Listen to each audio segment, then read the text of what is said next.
À votre avis, laquelle de ces situations est la plus risquée pour attraper le Covid-19 ? Participer à un séminaire bouddhiste avec 300 personnes ? Déjeuner à une table de 10 pendant 30 minutes dans une salle non ventilée ?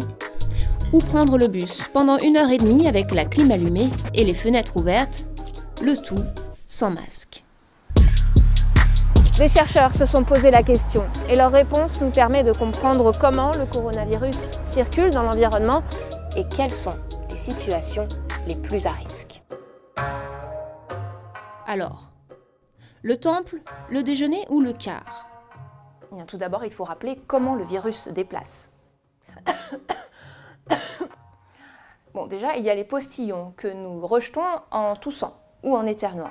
Ils volent à 1 ou 2 mètres de distance et peuvent atteindre le visage d'une personne ou bien des surfaces, comme une table. Ça, c'est notre deuxième mode de transmission. Quand nous touchons ces surfaces contaminées, la charge virale peut rapidement se transmettre jusque dans nos muqueuses.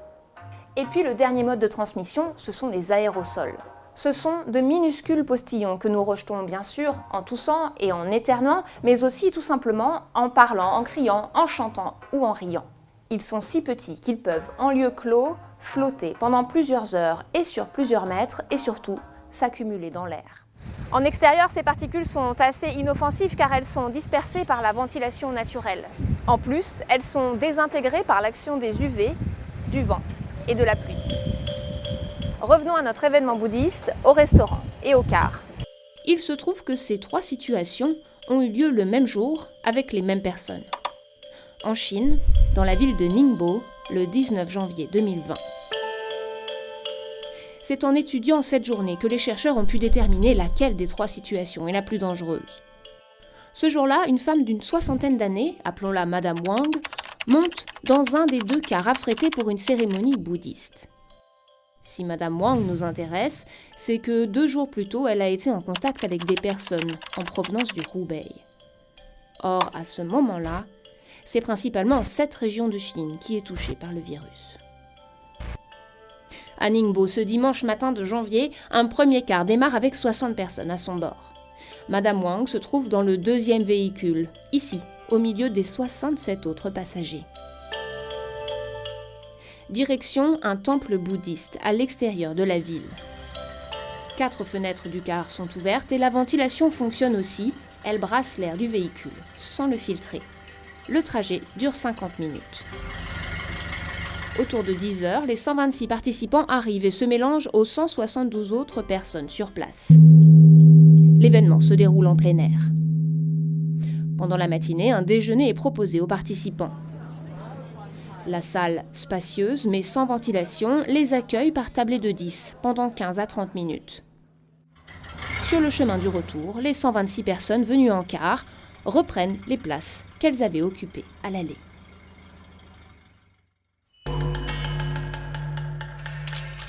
À Ningbo, les premiers cas de Covid-19 sont déclarés à partir du 20 janvier. Parmi eux, Madame Wang et 30 autres personnes qui étaient aussi au temple le 19 janvier.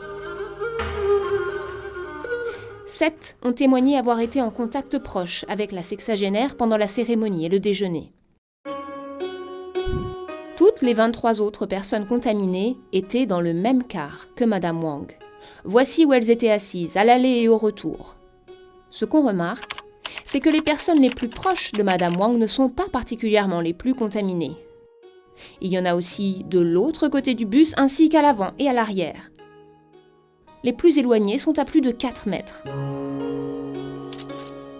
Pour les auteurs de l'étude, la propagation aérienne par aérosol a joué un rôle fondamental.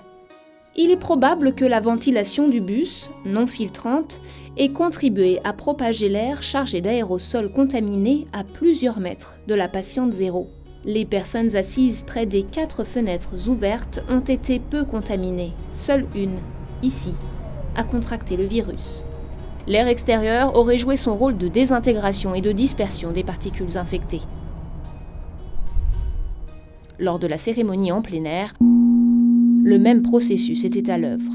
Les participants avaient peu de chances d'être contaminés à ce moment-là, bien qu'elle ait duré longtemps.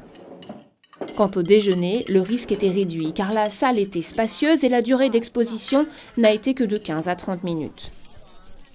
Les chercheurs ont fait le calcul, il y avait donc 11,4 fois plus de chances d'attraper le virus dans le bus de Madame Wang.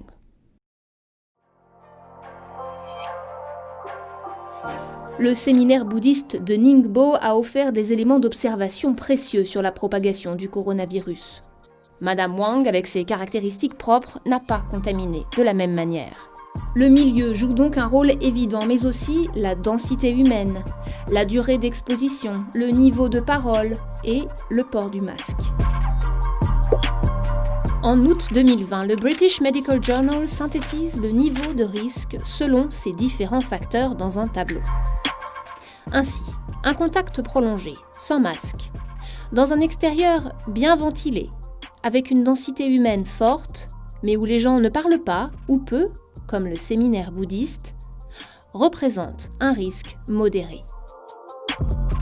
Prenons maintenant ces mêmes critères, dans un intérieur mal ventilé, comme le car. Alors, le risque devient fort. S'il y avait eu moins de passagers et qu'ils avaient porté un masque, le risque serait devenu modéré. Avec une ventilation filtrante, le risque serait passé à faible. Aujourd'hui, le port du masque est généralisé, mais qu'en est-il de la ventilation des lieux clos, qu'il s'agisse du domicile ou du lieu de travail ? Sur ce point, il y a les recommandations officielles. Il faut aérer, les scientifiques nous disent, 10 minutes 3 fois par jour.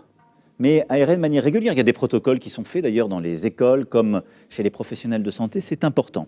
Oui, c'est important et d'ailleurs, 3 fois par jour, ce n'est peut-être pas assez. Le plus sage, c'est d'aérer 5 minutes toutes les demi-heures, 45 minutes, 1 heure, selon comment on organise son travail. Bruno Andreotti est physicien et son truc, c'est de mesurer la concentration en CO2 dans les lieux clos avec des capteurs faits maison comme celui-ci. Pourquoi ? Parce qu'en respirant, les humains expirent du CO2. Donc, plus il y a de CO2 accumulé dans une pièce, plus cela signifie que l'air n'a pas été renouvelé. Et sans renouvellement, si le virus est présent, il stagne dans l'environnement. Il s'agit de mettre en place des batteries de dispositifs. D'abord que l'ensemble des bâtiments publics, à commencer par les lieux de restauration où les usagers ne sont pas masqués, de la mesure de CO2 en occupation, de sorte à avoir une cartographie des salles qui sont à problème. Aujourd'hui, l'enjeu, c'est de définir précisément quels sont les lieux à risque pour mieux contenir l'épidémie. Mais une chose est sûre, le port du masque, la distanciation physique et l'aération des lieux clos sont une première étape efficace. Le problème étant qu'il n'est pas toujours facile d'appliquer les bons gestes, notamment à domicile.